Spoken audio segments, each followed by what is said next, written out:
আসসালামু আলাইকুম দেশ ও বিদেশের আমার সকল ভাই ব্রাদাররা, আপনারা কেমন আছেন? আর আজকে আমি এমন একটা ভিডিও নিয়ে আসছি, অবশ্যই সকলেই সম্পূর্ণ ভিডিওটা দেখবেন। আজকের ভিডিওটা হবে কেমন, যে আমাদের এলাকার যত আকর্ষণীয় স্থান আছে সকল জায়গাগুলো আপনাদেরকে আমি দেখানোর চেষ্টা করব। কতটুকু ভালো লাগে দেখে আপনারা সকলেই লাইক, কমেন্ট এবং শেয়ার করবেন। ভিডিওটা ভাইরাল হলে ইনশাল্লাহ পরবর্তীতে আরও আকর্ষণীয় যত জায়গা আছে আরও তুলে ধরবো ভিডিওর মধ্যে। তো এই যে দেখতেছেন, এটা খুবই সুন্দর একটা জায়গা। আমাদের এটা গ্রামেই, আমাদের বাড়ির আশপাশে এটা খুবই সুন্দর একটা জায়গা। তাই আমার এই ভিডিওটা দেখার জন্য আপনারা এক নজরে তাকিয়ে থাকুন, সম্পূর্ণ ভিডিওটা দেখবেন। আমাদের বাড়ির পাশে রেলগেট থেকে ভিডিওটা শুরু করলাম, সকলের সাথে থাকুন। আর ময়মনসিংহ হচ্ছে মাছের জন্য বিখ্যাত, তাই পুকুরবন্দি করলাম। তারপরে দেখুন সবুজে ঘেরা ধান ক্ষেত, কত চমৎকার দৃশ্য, মাশাআল্লাহ। আরও আকর্ষণীয় যত স্থান আছে সকল কিছু দেখাবো, সকলে আমার ভিডিওর সাথে থাকুন, চোখ রাখুন এক নজরে।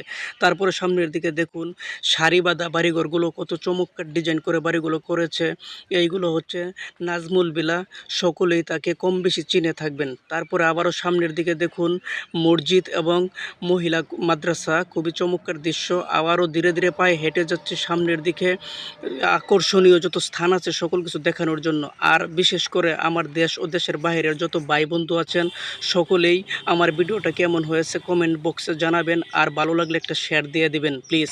আর সামনের দিকে দেখুন, হ্যাঁ, বাড়ির কত চমৎকার ডিজাইন, আর সামনে বড় পুকুর, আবারও ধান ক্ষেত। আর দেখেন চারোদিক দিয়ে পানি, মাঝখানে একটা পিলার, কি দৃশ্য রে ভাই। আবারও নদীর পাশ দিয়ে হেঁটে যাচ্ছি, সাথে চরটাকে ক্যামেরাবন্দি করলাম। তারপরে আবারও বাজারের কাছাকাছি চলে আসলাম। দেখুন প্রথমেই দেখতে পাচ্ছি কত সুন্দর চমৎকার ডিজাইন করে একটা বাড়ি করেছে। এটা হচ্ছে পুবালি মৎস্য হ্যাচারি, এটা খুবই পুরনো একটা নামকরণ হ্যাচারি। তারপরে আবারও চলে আসলাম দোলা হাই স্কুল মাঠে, খুবই বড় একটা মাঠ, অনেক বড় একটা মাঠ, সকলে খেল করে দেখুন। আর মাঠ থেকে বাজারটাকে ক্যামেরাবন্দি করলাম, কি দৃশ্য রে ভাই।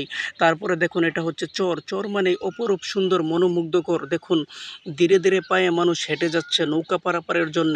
আসলে রে ভাই এগুলো গ্রামগঞ্জ ছাড়া দেখা যায় না, খুবই চমৎকার দৃশ্য এগুলো। তারপরে আবারও দেখুন এটা হচ্ছে 94 চত্বর, এখানে অনেকেই বসে বাতাস খায় আর কি গরমের দিনে। তারপরে আবারও ধীরে ধীরে পায়ে হেঁটে যাচ্ছে স্কুল অ্যান্ড কলেজের দিকে।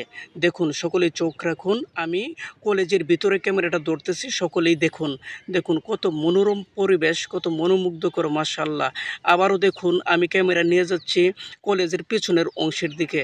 দেখুন কলেজটা কেমন লাগে, আর দেখেন কত বড় একটা পুকুর, মাশাআল্লাহ, চমৎকার দৃশ্য। আবারও চলে আসলাম বাজারের ভিতরের দিকে।